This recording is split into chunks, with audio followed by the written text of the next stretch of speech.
ನಮಸ್ಕಾರ. ಇವತ್ತು ನಾವು ಒಂದು ಬಹಳ ಕುತೂಹಲಕಾರಿ ಆದರೆ ಗಂಭೀರ ಪ್ರಶ್ನೆಯನ್ನು ನಿಮ್ಮ ಮುಂದೆ ಇಡುತ್ತಿದ್ದೇವೆ. 1991ರ ಆರ್ಥಿಕ ಸುಧಾರಣೆಗಳು. ಜಾಗತೀಕರಣ.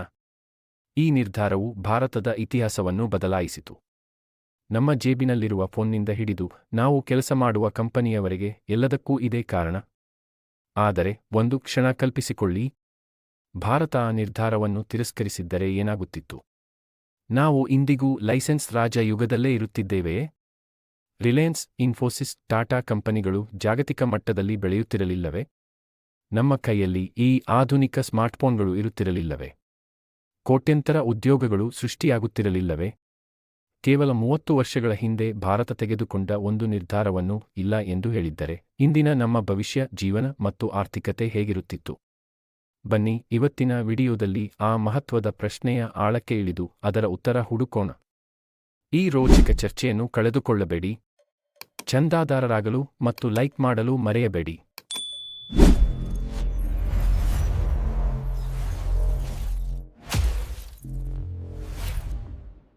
ನೀವು ಯೋಚಿಸುತ್ತಿದ್ದೀರಾ, 1991ರ ಭಾರತದಲ್ಲಿ ಏನಾಗುತ್ತಿತ್ತು?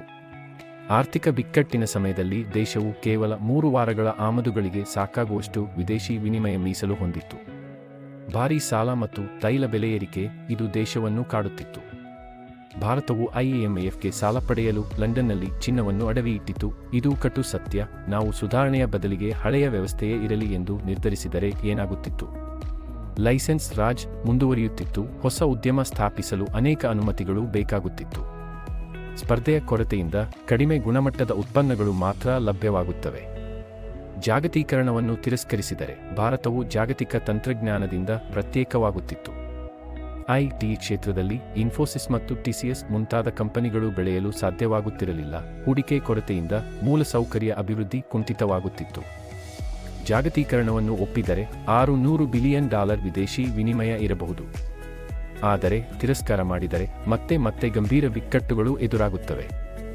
GDP ಬೆಳವಣಿಗೆ 6-8% ಆಗಿರಬಹುದು, ಆದರೆ ತಿರಸ್ಕಾರ ಮಾಡಿದರೆ 2-3% ದರದಲ್ಲಿ ಮಾತ್ರ ಉಳಿಯುತ್ತಿತ್ತು. ಲಕ್ಷಾಂತರ ಜನರು ಬಡತನದಿಂದ ಹೊರಬಂದಿದ್ದಾರೆ, ಆದರೆ ತಿರಸ್ಕಾರ ಮಾಡಿದರೆ ಬಡತನ ಹೆಚ್ಚುತ್ತಿತ್ತು. ಆರ್ಥಿಕ ಅವಕಾಶಗಳ ಕೊರತೆಯಿಂದ ಸಾಮಾಜಿಕ ಅಸಮಾನತೆ ಮತ್ತು ನಿರುದ್ಯೋಗ ಹೆಚ್ಚುತ್ತಿತ್ತು.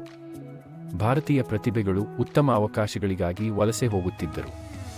ಜಾಗತೀಕರಣವನ್ನು ತಿರಸ್ಕರಿಸಿದರೆ ಭಾರತವು ಹೆಚ್ಚು ಬಡ ಮತ್ತು ತಂತ್ರಜ್ಞಾನದಲ್ಲಿ ಹಿಂದುಳಿದ ರಾಷ್ಟ್ರವಾಗುತ್ತಿತ್ತು.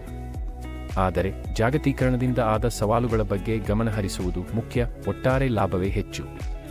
ಸರಿ ಸ್ನೇಹಿತರೆ, ಇವತ್ತಿನ ಚಿಂತನಶೀಲ ಪ್ರಯಾಣದ ಕೊನೆಯಲ್ಲಿ ನಾವು ಒಂದು ಮಹತ್ವದ ವಿಷಯವನ್ನು ಅರ್ಥಮಾಡಿಕೊಳ್ಳುತ್ತೇವೆ. 1991ರ ಜಾಗತೀಕರಣವನ್ನು ಭಾರತ ತಿರಸ್ಕರಿಸಿದ್ದರೆ ಇಂದು ನಾವು ಈ ಮಟ್ಟಿಗೆ ಬೆಳೆಯಲು ಸಾಧ್ಯವಾಗುತ್ತಿರಲಿಲ್ಲ.